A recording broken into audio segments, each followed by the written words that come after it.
Habis peluang arahmu kini tiada lagi di sisi menemani lumpuhku,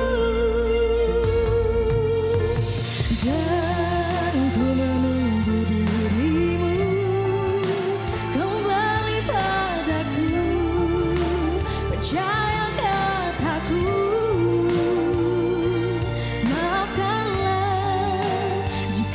sakiti hatimu, ku kesali, ku disiksa rindu.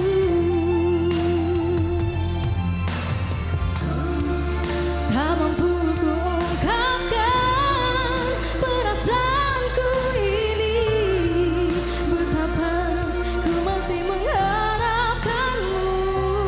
Aku tahu dirimu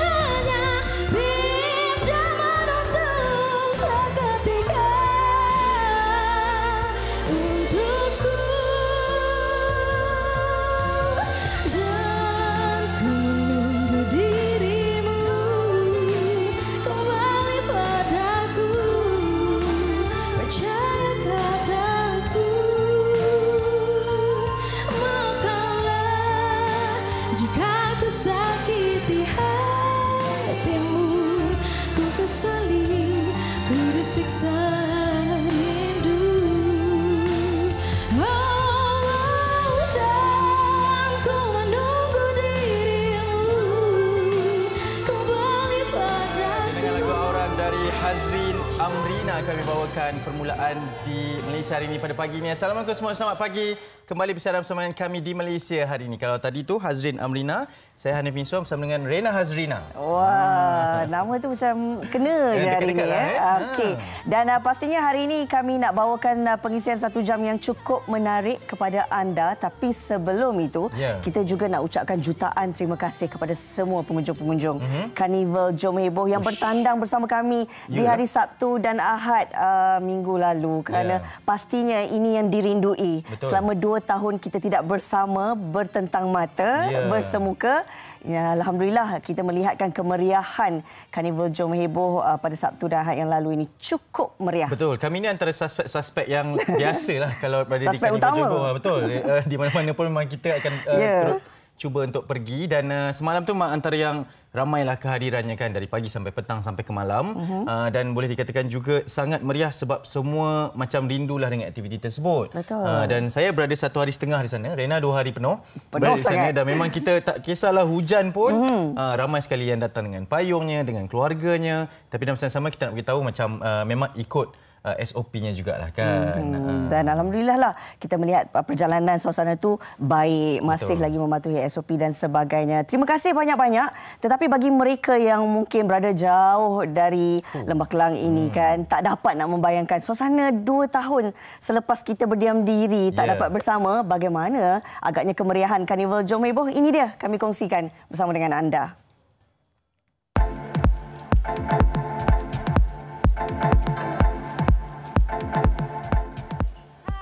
Acara padan tahunan terbesar sejak 2003 kini kembali selepas 3 tahun pandemik COVID-19. Karnival Anjuran Media Prima Berhad MPB yang berlangsung di Anjung Floria Presin 4 diadakan selama 2 hari bersempena dengan Hari Rekreasi Putrajaya. Kemeriahan Karnival Jom Heboh KJH 2 hari ini berjaya dikunjungi lebih 200,000 pengunjung. Kemunculan KJH turut mendapat pengiktirafan daripada Malaysia Book of Records sebagai karnival acara padang paling lama di Malaysia pada tahun ini. Lebih istimewa, Perdana Menteri Datuk Seri Ismail Sabri Yaakob turut turun padang merasai sendiri kemeriahan karnival ini selain bertemu ramah dengan orang ramai. Saya lihat hari ini ramai datang berkeluarga, bukan saja daripada satu kaum tetapi kaum-kaum lain di China, saya jumpa tadi India datang, dan ini merupakan perhimpunan keluarga yang besar bagi saya yang dihimpunkan di bawah program Jom Heboh ini. Ini selari dengan konsep keluarga Malaysia yang saya perkenalkan. Kehadiran beliau turut diiringi oleh Menteri Wilayah Persekutuan Datuk Seri Sahidan Kasim, Pengerusi Media Prima Berhad Datuk Seri Syed Husin Al-Junaid dan Ketua Pengarah Jualan Media Prima Omnia Muhammad Effendi Omar. Kita berjaya menjalankan Jom Heboh seperti biasa, seperti norma biasa. Jadi saya rasa ini merupakan salah satu usaha berterusan pihak Media Prima menghargai penonton, pembaca, pendengar kita yang sejak daripada dulu lagi bersama dengan kita, memilih platform kita sebagai platform pilihan utama mereka. Pelbagai aktiviti menarik disediakan seawal pukul 8 pagi. Gerai-gerai seperti Studio A, Studio B, Didik TV, Keluarga Malaysia, Perbadanan Putrajaya dan banyak lagi menjadi tumpuan selain diserikan dengan kehadiran barisan artis dan personaliti tanah air.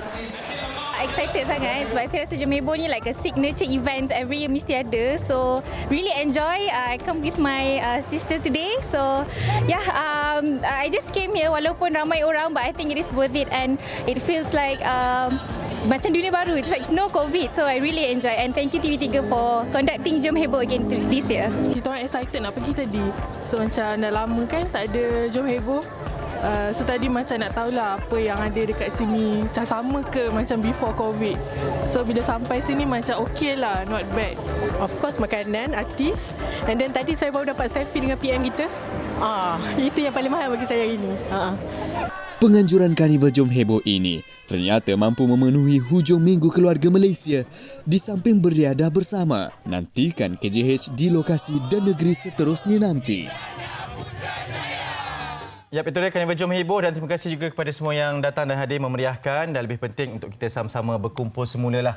Selepas 2 tahun menyepi dan itu yang diperkatakanlah kan. Aktiviti pun banyak bersama dengan keluarga kan Rina kan? Betul, seronok sangat dan yang pastinya kita rasa sebagai penyatuan kembalilah bersama dengan peminat-peminat setia TV3. Ya, okey. Tapi ada sikitlah ni di halaman ke-16 di Berita Harian berkaitan dengan Jom Heboh juga ada dikongsikan. Betul, memang aktiviti kekeluargaan tu sangat banyak dan juga durian pun banyak boleh dimakan di sana. Itulah bila sebut tentang durian, sebenarnya siapa yang datang semalam dapatlah merasa durian secara percuma. Durian Musang King. Walaupun saya tak makan durian, saya tengok ramai dekat reruai yang menjual durian ni. Tapi ini menarik perhatian saya di Cosmo. Halaman ke-14, durian Damak kalahkan Musang King. Serius lah. Awak memang makan durian. Saya makan durian. Dan memang orang kata Musang King terbaik. Memang mencarilah. Memang itu macam kalau nak simpau hujung-hujung tu penutup tu Musang King lah. Tapi Damak ni saya kira tahun ni lah bonek ni. Damak Okey, nanti kita suruh Anif rasa apa agaknya perbezaannya. Baik, kita tinggalkan tentang kisah durian ini. Kita nak bawakan kisah kecemerlangan di mata dunia. Betul. Ini kisah seorang pendidik sebagai rakyat Malaysia. Kita berbangga dengan kejayaan ini di mana kita amat bertuah bila Cikgu Muhammad Al-Khalifah Muhammad Afnan ini yang baru saja berusia 36 tahun memenangi Anugerah Guru Berdedikasi Cambridge 2022. Ya, betul. Dan menewaskan 7,000 calon yang lain. Jadi kita nak berkenalan dengan lebih rapat berada bersama dengan kita secara dalam talian. Assalamualaikum Cikgu Khalifah. Cikgu, Assalamualaikum. Waalaikumsalam. Saya boleh dengar Cikgu. Di manakah Cikgu ni? Okey. Baru nampak. Pertama sekali Cikgu, tahniah di atas kejayaan ini dan saya pasti ianya menaikkan semangat Cikgu lah ya. Sebelum kita nak bercerita lebih lanjut berkenaan dengan anugerah ini, kami difahamkan Cikgu mengajar di Keningau, Sabah. Cikgu orang Sabah ke? Tidak, sebenarnya saya lahir di Kuala Lumpur, menetap di Selangor dan first posting penempatan pertama saya sebagai seorang guru pada tahun 2010 di Keningau, Sabah. Sampai sekarang lah. Di College Vocational kalau difahamkan di sana ya? Betul, College Vocational Keningau. Dan ialah ada yang memanggil dengan gelaran pensyarah juga kalau di College Vocational ni, tapi apapun tetap pendidik. Cikgu, tahniah kita ucapkan sekali lagi. Mungkin boleh kongsikan berkenaan dengan pencapaian ini, bagaimana boleh tercalon dan selepas memenanginya bagaimana mereka mengumumkan dan apa signifikannya sekarang ini Cikgu? sebenarnya saya dicalonkan oleh bekas pelajar saya. So daripada situ saya dapat tahu bahawa terdapat 7,000 pencalonan pada tahun ini. Daripada 112 buah negara di seluruh dunia. Dan selepas 1 bulan lebih kurang tempoh itu, daripada 7,000 tu mereka shortlisted, mereka senarai pendekkan 60 entries, 60 cikgu yang terbaik di seluruh dunia lah. Dan daripada 60 tu mereka memilih 6 regional winners. Jadi daripada 6 regional winners tu, pada bulan April mereka mengumumkan untuk melakukan undian kepada 6 regional winners ni, siapa antara mereka akan mendapatkan anugerah Cambridge Dedicated Teacher Awards 2022 lah. Dan pada 24 Mei bulan lepas, saya dinobatkanlah sebagai global winners Cambridge Dedicated Teacher Award tu. Tu adalah dia punya fasa-fasa dia tu dalam beberapa bulan ni. Dan pastinya ini kejayaan saya kira untuk cikgu kenang sepanjang hayat sebagai seorang pendidik. Dan difahamkan juga bukan sahaja mengajar dalam mata pelajaran bahasa Inggeris, tetapi kejayaan ini juga disebabkan cikgu memberi pendekatan kepada murid-murid dalam bidang STEM. Ini sesuatu yang cukup menarik sebenarnya, kalau boleh cikgu kongsikan.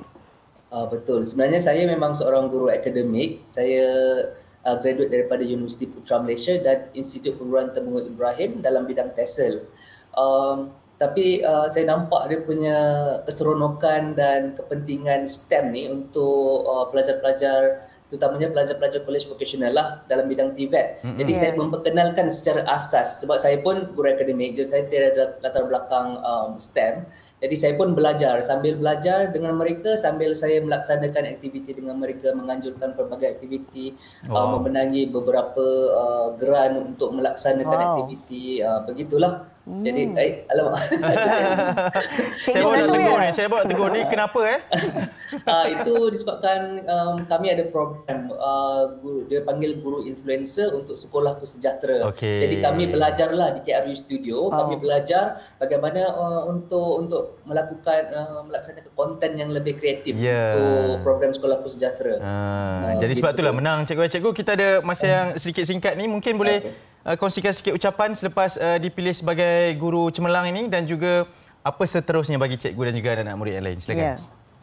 Ucapan saya sangat-sangat terima kasih kepada barisan pentadbir di Kolej Vokasional Kedingau kerana memberi peluanglah kepada guru-guru, bukan hanya kepada saya tetapi kepada guru-guru lain untuk berkarya, untuk melakukan pelbagai aktiviti di luar bilik darjah yang terbaik untuk anak murid. Jadi terima kasih juga kepada PPLTV lah kerana mereka menyokong usaha kami untuk memperbaiki mutu pendidikan TVET di mata rakyat Malaysia khususnya dan juga di mata dunia. Sebab sekarang ni pendidikan TVET makin penting dan makin juga orang kata mendominasi, bukan hanya di bahagian akademik tapi di bahagian kebayaran juga.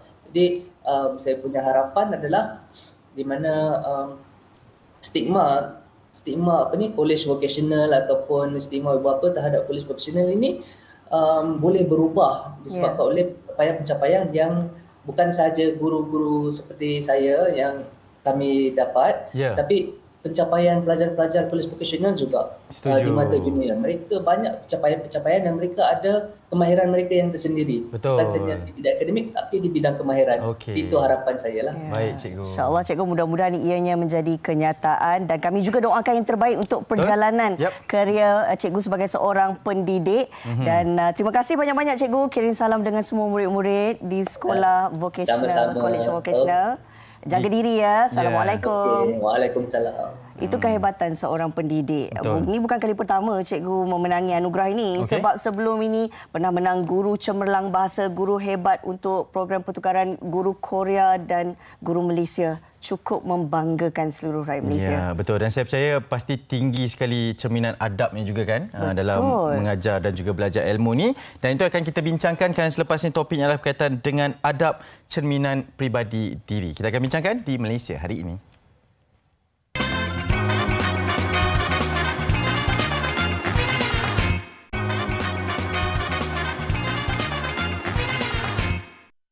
Sejauh manakah adab ini benar-benar diterapkan dalam kehidupan seharian?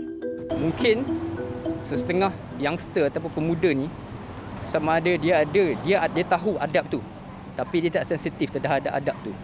Mungkin ibu bapa dah mainkan peranan, tetapi peranan tu tidak disampaikan dalam badan dia. Sekarang ni terlalu muda nak faham. Orang muda ni bila kita tegur secara lisan, masuk dengan kiri, keluar dengan kanan. Beza dengan dulu dan sekarang ialah dunia dah lebih terbuka luas kan. Orang terdedah dengan social media kan. Orang terdedah dengan bagaimana orang negara luar interaksi kan dengan kawan-kawan, dengan ibu bapa. So bila anak-anak muda ni terdedah dengan benda-benda yang luar ni kan, masih tanpa tapisan. So itulah yang terjadi sekarang ni kan. Kita dengan mak bapak pun kurang beradab dan sebagainya lah. Maybe disebabkan cara dia cara besar lah. Sebab sekarang semua parents sekarang dah working. So dia orang maybe kurang tengok anak dia sebab selalu bagi phone je kan dekat dia. So macam dia punya ni kurang sikit lah dia punya nak fokus kepada anak tu. Lebih fokus kepada cari duit macam tu je lah. Kadang-kadang tu bila balik kerja kita dah balik malam lewat. Jadi memang kita ada kurang pemantauan semua. Yang ada ialah waktu malam ataupun bila hujung minggu. Jadi waktu itu saja yang kita ada untuk kita tengok pantauan anak kita, didik anak-anak kita. Assalamualaikum. Waalaikumsalam. Ya, boleh saya masuk? Silakan. Nama saya Hanif Miswan, berusia 6 tahun. Bolehkah saya duduk? Silakan. Ya, alhamdulillah. Baik, terima kasih. apa yang cuba Hanif paparkan ini antara contoh adab yang biasa yang menjadi kelaziman dan orang kata dah menjadi darah daging kita sebenarnya. Tetapi kalau kita lihat keadaan sekarang ini, ke mana menghilangnya adab yang menjadi cerminan peribadi kita. Kadang-kadang bukan nak salahkan peredaran masa, bukan nak salahkan ibu bapa. Betul. Tetapi apa yang membuatkan hilangnya adab kepada sesetengah pihak? Betul, dan lebih lazimnya juga kalau zaman sekarang ini kita pun terpaksa ikut arus tersebutlah kan. Kalaulah saya buat tadi tu dah habis dah over dah kita punya rancangan ni. Wow. Memang takkan ke mana, tapi kadang-kadang kita juga kena sebegitu, tapi dalam masa sama kita kena pelihara adab. Kita tak naklah hilangkan adab sopan santun pada zaman kini. Dan untuk itu kita nak berbicara berkenaan adab cerminan peribadi diri. Kita nak perkenalkan tetamu kita di studio pada pagi ini, Rena. Kita bersama dengan Puan Wawa Idris selaku perunding imej dan juga etika. Jadi kita kena pastikan kita duduk dengan cara yang betul. Bersopan santun, nanti ditegur oleh Puan Wawa. Sebab cara duduknya pun Baik Puan Wawa, kalau kita lihat sekarang ini, bukan kita nak salahkan sesiapa, tetapi bagaimana beredarnya masa, kadang-kadang kita melihat begitu juga berlaku perubahan dalam tutur kata, dalam berkomunikasi dan juga tingkah laku. Kenapa? Okey. Hai Hanif, Rina, apa khabar? Okey, jadi ini adalah satu topik yang agak sensasi juga. Maklumlah selepas 2 tahun kan kita terkurung, dan bila terkurung pun ini pun sebenarnya telah mengubah, sebenarnya membentuk satu lifestyle yang baru untuk kita masyarakat Malaysia. Sebagai contohnya sekarang ini, bila dah habis saja musim PKP ini, kita mula mendapat macam pelbagai undangan. Betul tak? Betul. Kan? Daripada rumah terbuka, majlis kenduri kahwin, dengan orang nak buat apa lagi? Akikahnya lagi. Macam saya pun setiap minggu saya menerima menerima tetamu ke rumah. Kan? Jadi mungkin dalam pada sebab ini termasuk juga bab adab tadi. So dalam pada kita menyantuni majlis-majlis orang, mungkin dalam kita tidak sedar kita telah membuatkan hati tu orang terguris mungkin, kan? Atau mungkin kita juga membuatkan orang lain, tetamu lain pun tidak senang hati dengan kita. Mungkin disebabkan tingkah laku kita, kan? Cara percakapan kita. Jadi kita selalu cakap tentang etika dan adab. Jadi etika ni adalah akhlak lah. Akhlak di mana ianya adalah satu ilmu disiplin yang mana yang menerangkan apa yang boleh, apa yang tak boleh. So ianya ada dalam semua masyarakat. Masyarakat Melayu, masyarakat Cina, masyarakat India, ada etika dan adabnya tersendiri. Betul tak? Jadi tujuannya adalah untuk menyempurnakan suatu keadaan. Contohnya etika dan akhlak. Jadi kalau kita tak ada etika, nak diikutkan, kita tak ada akhlak. Kan? Dan adab ini pula dia lebih kepada sopan santun. Sopan santun yang melibatkan interaksi. Itu sebab kita ada adab dengan guru, adab dengan ibu bapa. Jadi bila mengapa berlakunya begini, antaranya adalah kerana kita tak ada desensitivity. Sebab kadang-kadang setiap keluarga itu mencorakkan keluarga mereka, benda ini kita mewarisi. Kadang-kadang mungkin ibu bapa kita dah betul cara didikan. Tetapi anak-anak kita disebabkan mungkin masa PKP 2 tahun, sebab kita menceritakan tentang masa sekarang ini, kan mereka banyak melihat internet, social media, kan dengan arus internet sekarang ini masing-masing nak mendapatkan attention, mulalah buat macam-macam benda-benda pelik juga dekat social media. Jadi mungkin ramai mungkin anak-anak remaja membayangkan, okey, inilah sebenarnya benda yang diterima dalam masyarakat. Ini yang kita takutkan. So mungkin ini juga antara punca-puncanya. Kalau boleh saya nak raikan pendapat daripada orang ramai tadi berkaitan dengan media sosial, itu sangat penting kerana ini arus kemodenan sekarang juga kita pun terpalit kan. Dan di media sosial juga kita melihat kepada adab-adab yang mereka nak raikan, nak bergurau mungkin kerana mereka tahu itu akan mendapat sambutan daripada orang ramai. Tak kurang juga kecaman lah kan. Itu juga yang mereka nak. Macam mana kita nak selaraskan peredaran media sosial ini dengan adab yang mesti kita jaga juga sampai bila-bila ni. Okey, kalau tak silap tuan nak rujuk, okey, isu ini contohnya baru-baru ni viral kan, isu di mana sahabat-sahabat pengantin datang berkunjung ke rumah kemudian memberi hadiah-hadiah yang tidak sepatutnya. Setuju. Dan kan? Mereka mewar-warkan kepada orang ramai itu dan kan. sangat berbangga. Jadi kalau ikutkan sebenarnya bila kita menghadiri majlis perkahwinan, majlis pernikahan ini disamakan dengan kalau masyarakat Islam, masyarakat Melayu membina masjid. Tapi kita cemari kan kesucian spirit masjid tu dengan perkara-perkara macam ni. Bayangkan sebab apabila sama ada kenduri kahwin atau kenduri apa saja, apabila kita sebagai tuan rumah, kita buat majlis, kita mengharapkan majlis itu sempurna. Kan? Sebab terlalu banyak wang ringgit, masa, tenaga telah dibelanjakan, telah diperuntukkan. Dan bayangkan ini dicemari dengan mereka-mereka yang datang membuat onar sebegini. Kan? Bagi mereka, mereka suka. Jadi bila cakap adab ni sebenarnya, contohnya kalau kita nak menghadiri suatu program ke apa tamu, dia sebenarnya etika ni dia bermula dari kita menerima jemputan, menghadiri hinggalah kita pulang. Pulang pun kena juga bagi tahu terima kasih atas jemputan. Ada adabnya. Ada adabnya. Takkan macam tu je pergi kan? Dan saya percaya sebab kita daripada sekolah lagi kita dah diterapkan setiap minggu akan baca prinsip rukun negara dan sebagainya. Kesopanan dan kesusilaan kita baca, kita faham, tetapi kita tidak menghayati sebab mungkin itu juga salah satu sebab berlakunya perkara-perkara sebegini. Selain daripada perbincangan bersama dengan Puan Wawa di studio, kami juga mendapatkan pandangan daripada Dr. Muammar Gaddafi Hanafiah menyentuh tentang adab yang menjadi cerminan peribadi kita. Apa pula katanya? Silakan.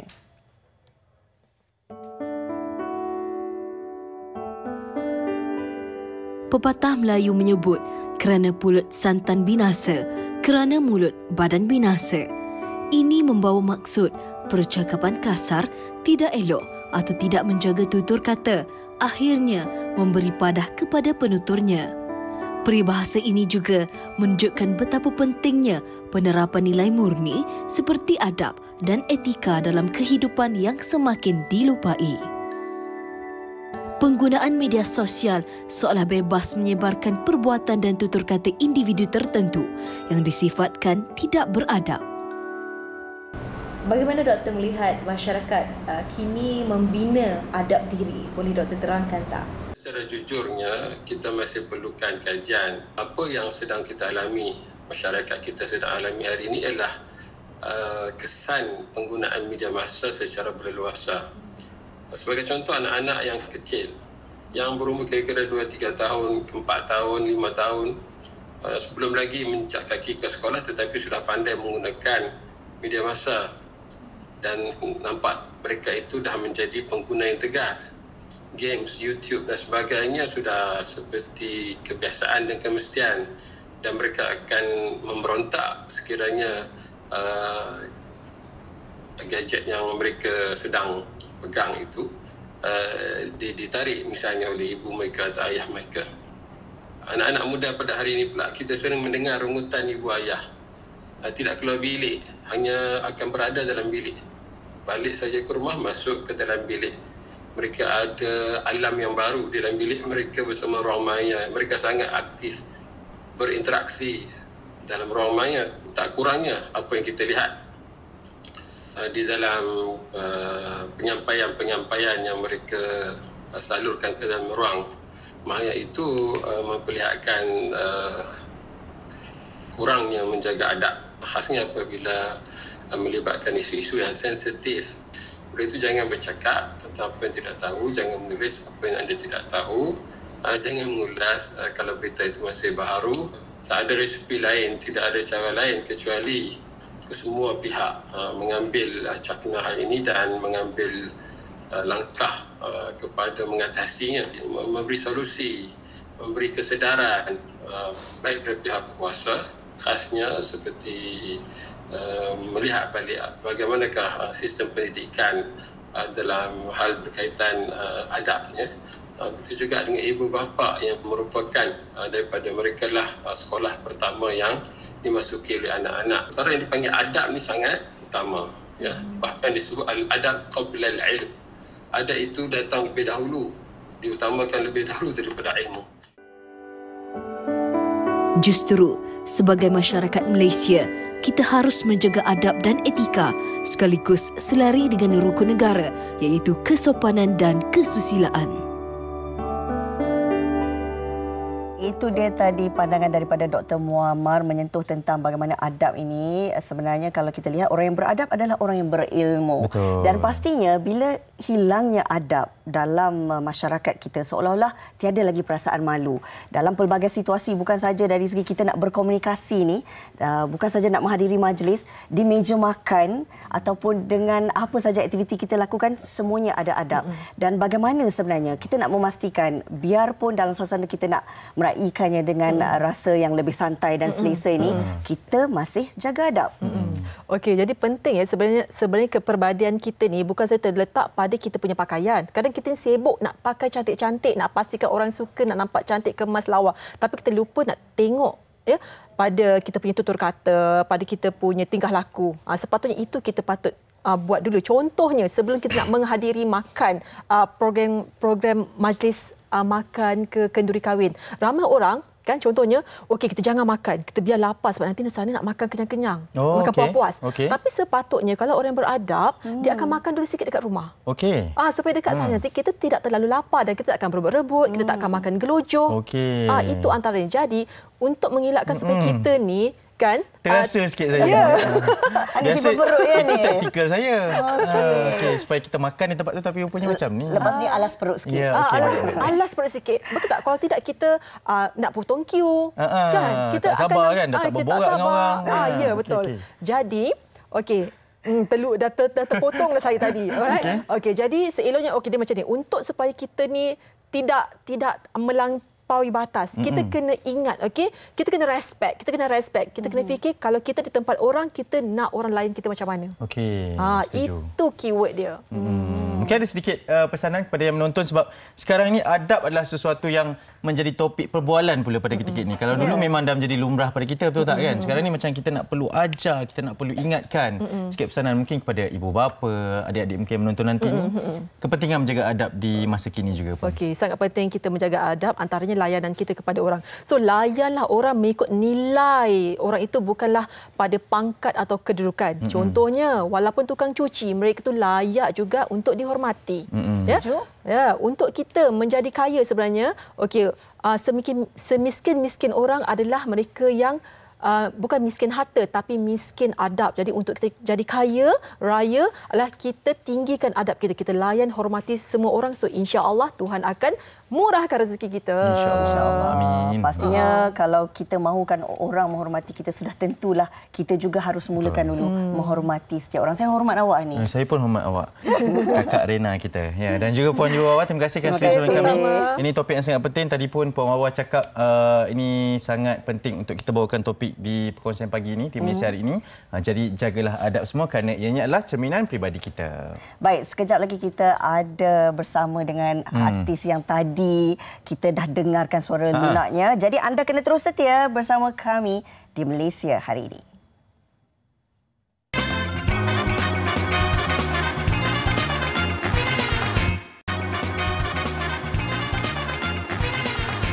Baik, kembali bersama kami di Malaysia hari ini. Banyak lagi perkongsian untuk kami bawakan, tapi kita nak mulakan ini berkaitan dengan kempen pertubuhan Adiniah 2022. Saya nak lalukan kehadiran kali ini di studio pula yang bagi Ustaz Dr. Zamri Zainuddin, Duta Pertubuhan Sukarelawan Adiniah. Assalamualaikum Ustaz, selamat pagi. Waalaikumsalam warahmatullahi wabarakatuh. Selamat datang ke studio kami untuk kita bersama-sama berkongsi berkaitan dengan Pertubuhan Adiniah ni Ustaz. Mungkin boleh terangkan secara ringkas tentang kempen korban dan akikah bersama Pertubuhan Adiniah. Ya. Bismillah, alhamdulillah, wassalatu wassalamu ala rasulillah. Terima kasih Hanif dan penonton di rumah MHI. Dan saya selaku Duta Pertubuhan Sukarelawan Adiniah pada tahun ini juga tidak ketinggalan meneruskan agenda yang kami telah jalankan semenjak 1985 lagi. Yeah. Maknanya hampir 40 tahun. Dah lahir ni? Belum. Belum. Bermakna satu pertubuhan yang established telah menjalankan aktiviti-aktiviti kebajikan, termasuklah ibadah korban ini. Yang sebelum ini kami sinonim dengan negara Kemboja yang majoritinya fuqara dan masakin, orang-orang yang miskin. Tetapi kali ini kami melebarkan untuk tahun 2022 ini korban di Makkah Al-Mukarramah juga. Begitu juga di negara tanah air tercintaku, tempat tumpah darahku. Ya, betul. Okay, Ustaz, kalau nak dikongsikan juga berkaitan dengan kempen ini, kalau orang ramai nak sertai, bagaimana Ustaz? Baik. Saya teringat kepada sabda Nabi SAW, man lahu sa'ah falam yudahi fala yaqrabanna musallana atau kama qala. Sesiapa yang mempunyai kelapangan harta tetapi dia tidak berkorban pada tahun tersebut, jangan dekat tempat sembahyang raya kami ini. Seolah-olah Nabi tak nak melihat muka mereka yang kikir lagi kedekut sedangkan mempunyai kemampuan untuk melakukan ibadah korban. Imam Hanafi menyatakan daripada hadis ini menyatakan wajib, walaupun majoriti ulama mengatakan ia adalah sunat muakkad. Kita tengok bagaimana Nabi SAW sendiri, walaupun Nabi tidak kaya dan tidak juga miskin, tidak pernah miss untuk meninggalkan ibadah korban itu sendiri. Dan bila kita tengok Allah SWT berfirman, inna a'tainakal kautsar fasalli li rabbika wanhar. Kan, ya Allah, sesungguhnya kami telah nak memberi kepadamu wahai Muhammad dan pengikut Muhammad, iaitu kita semua, telaga Al-Kautsar. Mufassir lain mengatakan nikmat yang begitu banyak. Maka oleh sebab itu solatlah kepada Tuhan kamu wanhar, iaitu sembelihlah binatang korban. Dan warhan ini cantiknya bila kita tengok dalam bahasa Arab dia detail sikit. Kalau kita terjemah biasa wazbah biasa je, iaitu sembelihan. Tapi bila sebut wanhar ini dia merujuk kepada sembelihan yang paling mahal, iaitu unta. Bermakna seolah-olahnya kita memanifestasikan nikmat yang Allah telah berikan kepada kita dengan terbaik mungkin, sembelihkan cinta, duit dan dunia kita demi kecintaan dan pengorbanan kepada Allah Subhanahu Wa Taala. Maka itu sebab disebut wanhar. Maka dengan kami Pertubuhan Sukarelawan Adiniah kami tawarkan semurah RM350 bagi satu bahagian lembu di Kemboja. Bermakna kalau kita bahagikan 365 nikmat hari yang setahun yang kita telah miliki dengan RM350 satu bahagian tu, bermakna satu hari kurang lebih 96 sen. Agak-agak nasi lemak sebungkus lepas tak, Encik Hanif? Tak cukup. Tak cukup. Tapi itulah yang kami tawarkan, semudah itu dia punya harga dia. Dan kita melebarkan juga pada kali ini ke Mekah, tapi Mekah kita fokus hanya seekor kambing dengan kos RM450. Dan saya teringat kepada Ibn Hajar Al-Haythami menyatakan bukan sahaja sembahyang di Masjidil Haram ini pahalanya 100,000 kali ganda, tetapi segala amal soleh, kebaikan, ketaatan, termasuklah korban, akikah kita yang kita lakukan kat Mekah juga digandakan 100,000 pahala kali gandaan pahala. Masya Allah. Jadi itulah yang kita tawarkan di Mekah. Begitu juga di Malaysia, sebab ada orang kata sebelum tu dekat Mekah ada orang kata, Ustaz, kat Mekah ni bukan orang have-have ke? Ada. Sebab bangunan pencakar langit. Sebenarnya mungkin kita ada terlepas pandang satu, di Mekah ini ada kerajaan dia membela negara-negara pelarian seperti negara Bangladesh, Pakistan, Myanmar. Bermakna di Mekah juga ada orang yang susah sepanjang tahun. Dan daging-daging yang kita korbankan dan kita sembelih itu kita berikan direct kepada golongan ini. Walaupun para ulama menyatakan boleh bahagi 3 bahagian. Satu bahagian kepada peserta yang berkorban, satu bahagian kepada fakir miskin dan satu bahagian kepada mereka yang meminta dan tidak meminta. Tetapi nama pun korban, Cik Hanif dan tuan-tuan. Jadi kita korbankan segalanya untuk mereka yang betul-betul memerlukan. Termasuklah di Kemboja ini, yang mereka ni bukan tak ada daging, bukan tak ada lembu, tetapi mereka tidak mampu untuk membeli daging. Jadi oleh sebab itu mereka ada yang merasai rasa daging ini setahun sekali dengan korban yang kita lakukan. Dan ada orang kata, Ustaz, sibuk kat luar negara, tak ada kat Malaysia. Masalahnya kat Malaysia, tuan-tuan, memang kosnya agak sedikit tinggi. Pun begitu kita tidak meninggalkan tanah air kita sendiri, iaitu 1 ekor ataupun sebahagian daripada lembu kita kosnya RM850 di Malaysia. Manakala seekor kambing adalah RM1,200. Memang sedikit mahal. Jadi orang kata daripada tak mampu, daripada tak ada langsung sebab mahal kos kat Malaysia, lebih baik ada. Tanda syukur kita kepada Allah untuk kita memberikan option ataupun pilihan bagi negara Kemboja, begitu juga dengan Saudi Arabia. Ada 3 pilihan ya Ustaz. Okey, kalau kita nak kongsikan sekali lagi Ustaz, cara mungkin ada yang menonton kita ni dah berminat untuk sertai. Cara-cara untuk mereka sertai untuk mendapatkan maklumat lebih lanjut Ustaz? Ya, kita sasarkan 100,000 peserta korban tahun ini termasuklah akikah. Dan tuan-tuan ambil phone, print screen segera apa yang tertera, nombor-nombor penting di situ. Termasuklah boleh ulangi dekat FB Live MHI ada kan? Betul, ada. Untuk tengok balik. Dan boleh hubungi nombor hotline kami bersama Ustazah Hazwani di talian 011-5506-6972. Ya, dan begitu juga ataupun Cik Fatihah di hotline kami nombor yang kedua 011-5583-2976. Sebab kita bukan nak beli nasi lemak je Hanif. Mungkin orang kata keluar duit. Ini nak cerita ratus-ratus punya, ribu mungkin. Jadi kalau nak bercik-chat, bertanya lanjut untuk menjadi kepuasan hati, bolehlah berhubung dengan nombor hotline kami ataupun boleh layari juga website kami diniyah.org.my/korban. Di situ ada internet banking, ada pendaftaran online, ada segala maklumat yang diperlukan selain apa yang saya terangkan tadi. Baik. Okey Ustaz, Ustaz dah 2 kali ni cerita mengenai nasi lemak ni. Lepas ni kita kena sarapan pagi dengan nasi lemak. Ustaz, terima kasih banyak-banyak, semoga dipermudahkan urusan. Terima kasih kembali. InsyaAllah nanti ramai yang akan sertai bersama dengan kempen Pertubuhan Ad-Diniyah 2022. Kita nak teruskan perkongsian berikutnya. Kali ini tak jauh, kita nak terus bersama dengan Rena. Silakan. Terima kasih Hanif, dan pastinya kalau tadi kita ikuti bersama dengan Ustaz Dr. Zamri tentang ibadah korban, ini pula kita nak bawakan sesuatu yang istimewa tentang infak yang dikatakan sebagai ganjaran segera di dunia. Jadi untuk itu kita bersama dengan yang berbahagia Ustaz Iqbal Zain, merupakan penceramah dan wakil Pertubuhan Mihrab. Apa khabar Ustaz? Baik, alhamdulillah, syukur. Okey Ustaz, dan pastinya kita nak mengetahui bila kita sentuh tentang infak ini yang dianggap sebagai ganjaran segera di dunia, kenapa ia dikategorikan sebagai salah satu amalan yang boleh mendapat ganjaran di dunia? Alhamdulillah, terima kasih Rina dan sidang penonton yang dirahmati Allah Subhanahu Wa Taala. Amalan infak iaitu bersedekah di jalan Allah Subhanahu Wa Taala, daripada segi logik matematiknya ianya berkurang. Ianya mengurangi dompet kita. Kita nampak seperti ada kekurangan pada kocek kita, pada poket kita, pada balance account bank kita. Itu daripada segi logik matematiknya, daripada segi zahirnya. Tapi daripada segi batinnya, daripada segi hakikatnya, sebenarnya ianya bertambah. Harta kita bertambah. Allah tambahkan keberkatannya, Allah tambahkan kecukupannya, Allah tambahkan daripada segi Allah SWT tolak musibah dan bencana. Daripada hadis-hadis ya Rina, kita dapat ketahui bahawa Rasulullah SAW bagi tahu keberkatan sedekah itu ianya menolak penyakit, menolak musibah, menolak malapetaka dan menolak bencana, dan ia menambahkan kecukupan dan keberkatan. Dalam sebuah hadis Rasulullah SAW bersabda bahawa bersedekah itu tidak mengurangi harta sedikit pun, bahkan ianya bertambah, ianya bertambah, ianya bertambah. 3 kali Rasulullah tekankan. Dalam hadis yang lain Rasulullah SAW bersabda, bersegeralah bersedekah kerana malapetaka dan bencana tidak dapat mendahului sedekah. Wow, dan pastinya memberikan satu ganjaran yang sangat besar untuk mereka yang bersedekah Ustaz. Tapi kita nak tahu juga antara amalan infak ini yang menjadi keutamaan dalam kehidupan seharian, kenapa ianya sangat penting sebagai amalan kehidupan seharian kita?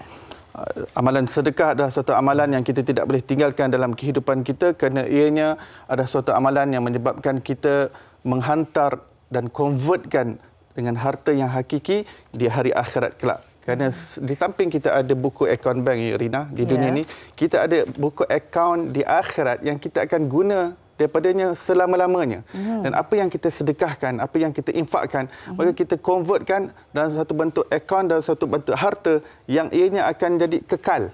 Ia akan kekal dan bagi manfaat kepada kita secara berterusan. Dan itu adalah keberkatan yang besar daripada amalan sedekah. Satu perkongsian yang sangat menarik sebenarnya apa yang Ustaz kongsikan ini. Dan pastinya kita nak tahu juga amalan sedekah yang boleh memberi manfaat yang berterusan kepada kita dan juga penerimanya Ustaz.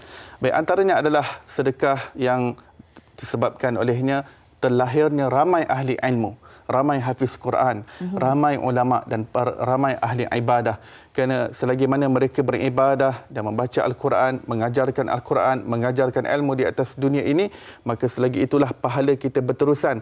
Kerana kita mengambil saham daripada pembinaan masjid, pembinaan tahfiz, pembinaan dalam melahirkan ramai ahli ibadah, ahli taqarrub kepada Allah Subhanahu Wa Taala, walaupun 1000 tahun, walaupun sampai kiamat, selagi mana ada orang beribadah, asbab daripada sedekah kita, maka buku catatan amalan kita sentiasa terbuka. Masya-Allah. Dan kalau boleh Ustaz kongsikan dalam perbincangan kita ini berkenaan dengan salah satu kaedah sedekah untuk mencipta lebih ramai lagi ahli ilmu dan boleh membawa hasil yang berterusan, dan juga kita nak tahu tentang pihak masjid dan tahfiz yang mana yang akan mendapat manfaat daripada kempen yang dijalankan ini. Baik, salah satunya adalah kempen yang telah diwawarkan ataupun telah dilancarkan oleh Pertubuhan Mihrab, iaitu kempen membangun aset-aset orang Islam. Di bawah kempen ini kita menyasarkan pembangunan dan pembinaan masjid dan juga madrasah yang dapat melahirkan lebih ramai lagi ahli ibadah, dapat melahirkan lagi ahli ilmu, kerana ianya adalah suatu amal jariah. Selagi mana ada orang yang menyebarkan ilmu di atas muka bumi ini, maka ianya akan terus berderu-deru ganjaran pahala ke dalam buku catatan amalan kita. Pertubuhan Mihrab adalah sebuah pertubuhan yang ditubuhkan pada bulan Mei 2021. Yang matlamat daripada pertubuhan ini adalah untuk mengurangkan beban dan kekangan orang-orang yang fakir, orang miskin, orang asnaf, dan membantu daripada segi ekonomi, pendidikan, perubatan dan lain-lain. Tidak kira latar belakang, kaum ataupun agama. Maka kerana itu nama Mihrab dipilih, diberikan untuk nama pertubuhan ini. Dan antara projek yang berada dalam kempen kita adalah pembinaan Masjid Nurul Islamiah Kampung Sungai Coh di Rawang. Pada ketika ini tidak dapat lagi menampung jemaah yang semakin ramai. Dan projek yang kedua adalah pembinaan Ma'had Tahfiz Sains Fatimah Zahra, yang mana ketika ini masih menyewa rumah kedai, dan pertambahan pelajar menyebabkan madrasah tidak mempunyai ruang, dan Pertubuhan Mihrab telah diberi tanggungjawab untuk mengumpulkan dana untuk memudahkan pembinaan ini. Okey Ustaz, bagi mereka yang mungkin menonton ketika ini, bagaimana agaknya cara untuk kita boleh wawarkan kepada mereka bagi menyalurkan sumbangan? Baik, kempen kita menyasarkan sebanyak 12 juta ringgit dan kita sudah berjaya mengumpul sebanyak 3 juta ringgit. Saya ucapkan terima kasih kepada semua penyumbang. Semoga Allah berkati setiap ringgit yang disedekahkan, dan kita masih memerlukan 9 juta ringgit, dan kami memerlukan sumbangan dana daripada anda untuk menyempurnakan projek ini. Dan cara untuk menyumbang anda boleh lihat di kaca TV anda boleh ambil gambar dan juga screenshot, ada tertera di situ akaun bank, ataupun anda boleh melalui My Istiqamah dengan Bank Islam, anda boleh menyumbang sebanyak 1 juta ringgit, satu ringgit minimum pada setiap hari. Anda boleh setkan, maka setiap hari dia akan kurangkan daripada akaun anda 1 ringgit, dengan automatik kita dapat bersedekah setiap hari sepanjang tahun. Dan melalui My Istiqamah. InsyaAllah, dan kita juga mengharapkan perkongsian bersama dengan Ustaz ini akan memberi lebih ramai penyumbang-penyumbang untuk mendapatkan ganjaran segera di dunia. Apapun, terima kasih kita nak ucapkan kepada yang berbahagia Ustaz Iqbal Zain, penceramah dan wakil Pertubuhan Mihrab. Dan kita akan berehat seketika, kembali lagi selepas ini untuk kita bersama dengan Bintang Baharu.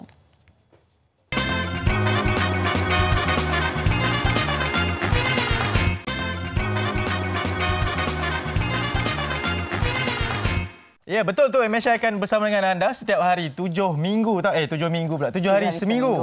Bermula minggu inilah. Betul. Di hujung minggu ini. Semangat. Baiklah, kita juga nak bawakan kembali semula. Ini dia suara lunak milik namanya Hazrin Amrina. Gabungan macam nama pendek saya lah.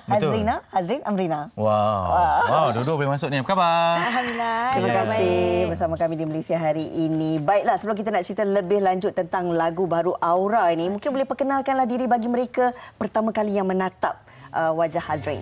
Okey, hai, Assalamualaikum. Saya Hazrin Amrina binti Haslan. Okey. Lebih mesra panggil Erin. Sekarang ni saya bekerja sebagai artis budaya di sebuah jabatan dan saya lepasan UiTM Shah Alam. Samalah kita? Ya. Samalah jugalah, nak juga. Kabarnya juga boleh mengajar vokal ya? Alhamdulillah boleh. Sekarang ni saya freelance vocal teacher di sebuah sekolah muzik. Cikgu, dia nak test vokal boleh? Boleh, silakan. Kalau note dia macam ni. Dia Tu nak apa? Wah, dia nak jadi soprano. Soprano. Lulus. Jangan gelak sangat. Awak punya vokal pula. Kita cuba. Kejap lagi lepas siaran saya cuba, cikgu. Okey.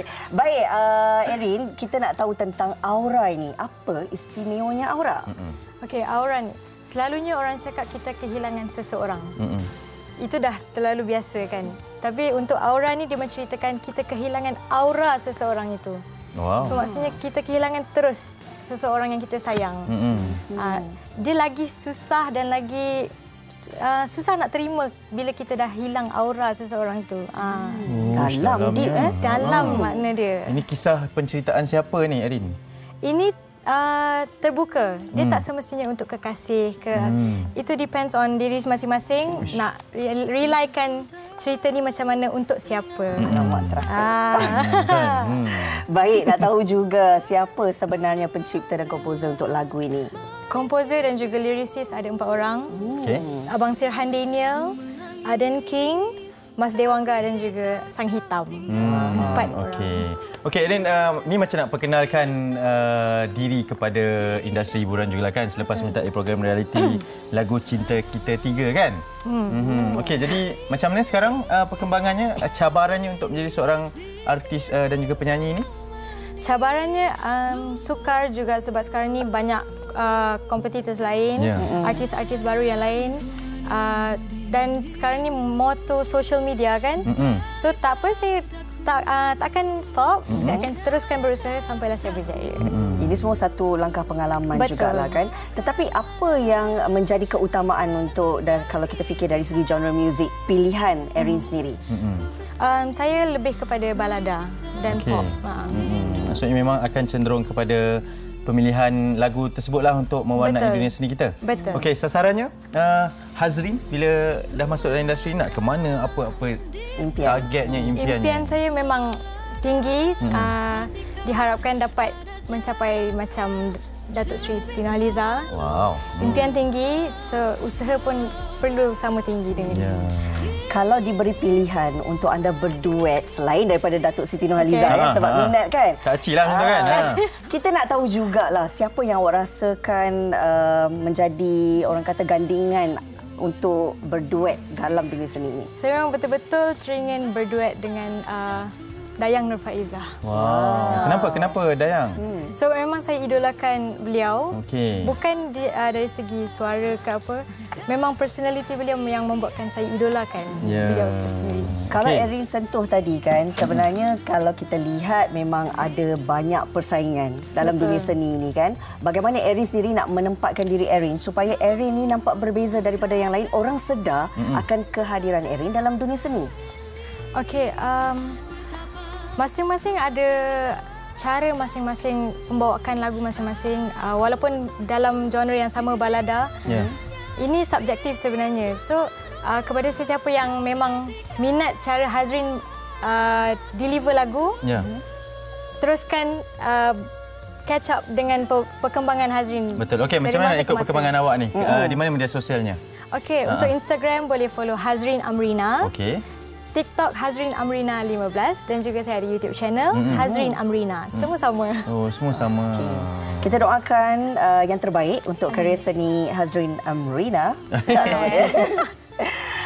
Sebut nama sendiri kata puan produser kita. Amrina. Terima kasih banyak-banyak bersama kami di Malaysia hari ini. Mudah-mudahan ada rezeki kita jumpa lagi. InsyaAllah. Perjalanannya masih jauh. Kita doakan yang terbaik untuk Hazrin Amrina. Terima kasih banyak. Kita dah berada di penghujung untuk siaran pada hari ini. Tapi kita ada satu perkara nak diwar-warkan ini berkaitan dengan Risik Pada Hati. Saksikan drama baru gandingan Hibat, Alif Sata, Umi Nazira dan juga Zara Zia dalam Risik Pada Hati.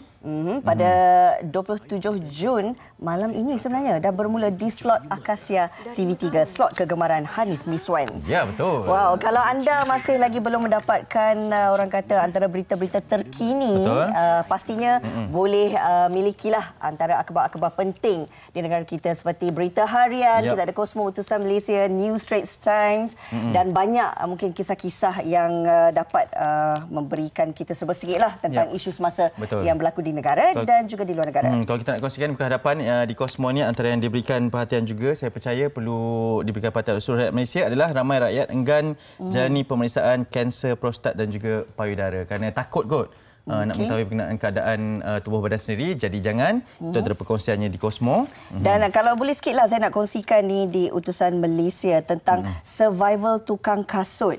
Ini orang kata human interest story lah.